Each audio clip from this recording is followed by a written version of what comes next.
Crônicas do Amanhecer. Por Feijão, Centro Espírita Allan Kardec. Balneário Gaivota, 19 de fevereiro de 2017.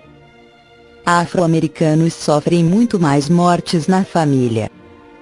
Os afro-americanos têm 2 vezes mais probabilidades de perder 2 ou mais membros da família até os 30 anos. Geralmente a mãe, o pai ou o irmão, um fator que pode contribuir para piores condições de saúde ao longo da vida, disseram pesquisadores na segunda-feira.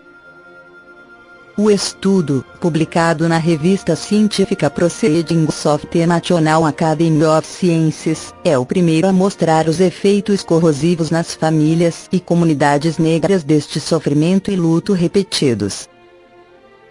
O artigo se baseou em 42 mil pessoas cujas informações foram registradas em pesquisas de saúde nos Estados Unidos representativas nas últimas décadas. Os pesquisadores descobriram que os brancos eram 50% mais propensos que os negros a nunca terem tido uma experiência de morte na família aos 65 anos. Já os negros tinham 90% mais chances que os brancos de ter experimentado 4 ou mais mortes na família aos 65 anos.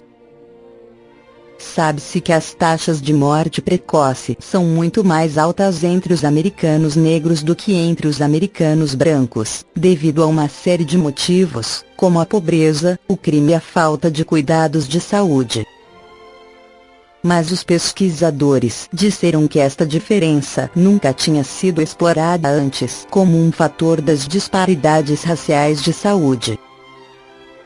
Perder um pai ou outro membro da família com tanta frequência é uma fonte única de adversidade para os americanos negros, que contribui para a desigualdade racial ao longo da vida, disse o estudo, liderado por pesquisadores da Universidade do Texas em Austin e da Universidade Estadual de Michigan.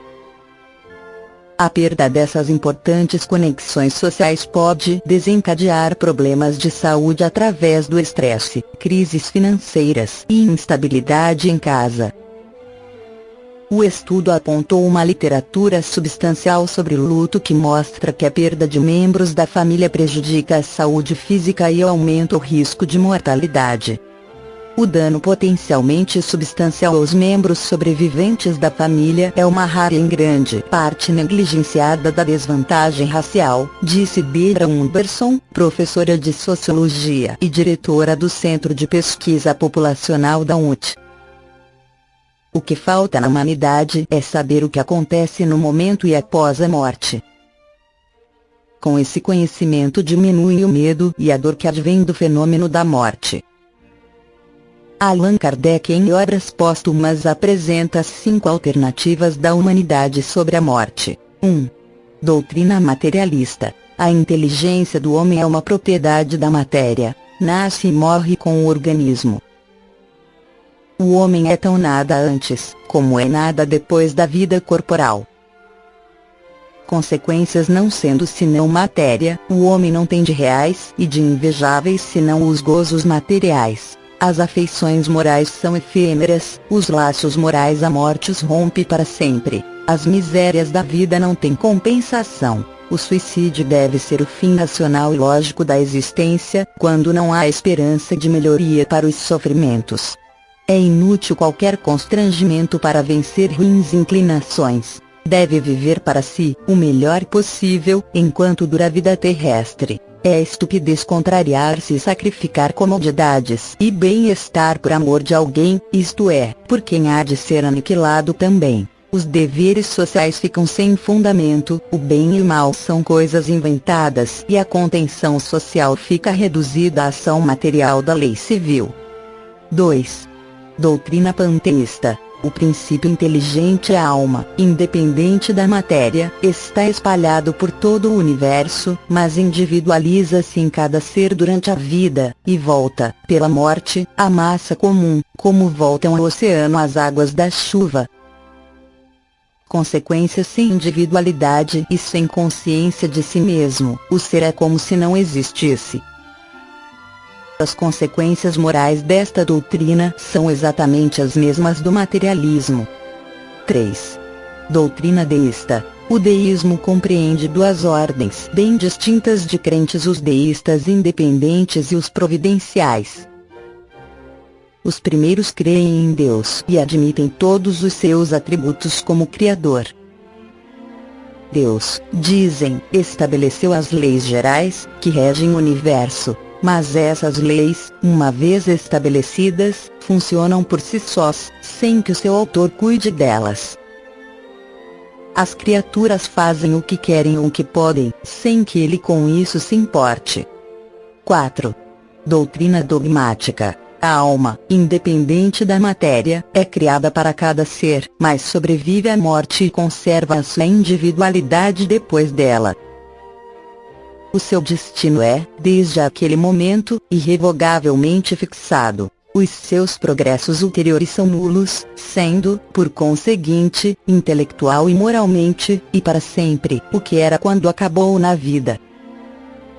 A do mal, sendo condenada a castigos eternos e irremissíveis, no inferno, nada colhe pelo arrependimento.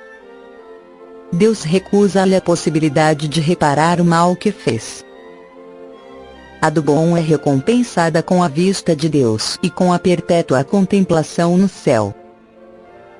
Os casos de condenação ou de salvação ficam à decisão ou juízo de homens falíveis, a quem foi dado o poder de condenar e absolver. 5. Doutrina espírita. O princípio inteligente é independente da matéria. A alma individual preexiste e sobrevive ao corpo.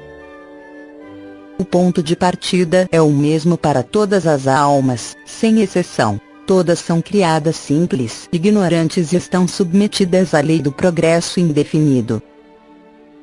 Nada de criaturas privilegiadas ou mais favorecidas que outras. Os anjos são almas elevadas à perfeição, depois de terem passado, como as outras, por todos os graus da inferioridade. As almas ou espíritos progridem, mais ou menos rapidamente, em virtude do seu livre-arbítrio e na medida do seu trabalho e boa vontade. A vida espiritual é anormal. A corpórea não passa de uma fase transitória da vida do espírito, enquanto este reveste o invólucro material de que se despoja pela morte. O espírito progride no estado corporal e no espiritual. Aquele, porém, lhe é necessário até que tenha alcançado determinado grau de perfeição. Desenvolve-se pelo trabalho a que é sujeito pelas próprias necessidades e adquire, por esse trabalho, conhecimentos práticos especiais. Sendo insuficiente uma única existência corpórea para adquirir todas as perfeições, toma um corpo tantas vezes quanto lhe é necessário, trazendo, quando se reencarna, o adiantamento adquirido nas anteriores existências e na vida espiritual. Quando adquiriu no mundo tudo o que se pode aí adquirir, deixa-o, para subir a outros mais adiantados intelectual e moralmente, e menos materiais. Assim chega a criatura à perfeição de que é susceptível. O estado feliz ou desgraçado dos espíritos é inerente ao seu adiantamento moral. A punição é a consequência do seu endurecimento no mal, de maneira que são eles próprios que se castigam. Nunca, porém, lhes é fechada a porta do arrependimento, por onde podem, quando quiserem, voltar ao caminho do bem e alcançar, com o tempo, todos os progressos. A meu ver, a alternativa da doutrina espírita é superior às demais, pois é como uma luz que a tudo clareia. As dúvidas se desfazem, o espírito enche-se de brio por ter a certeza de que a vida continua e que seremos recompensados ou punidos de acordo com os nossos atos bons ou maus do dia a dia. Crônica do Amanhecer, de 19 de fevereiro de 2017, por Feijão.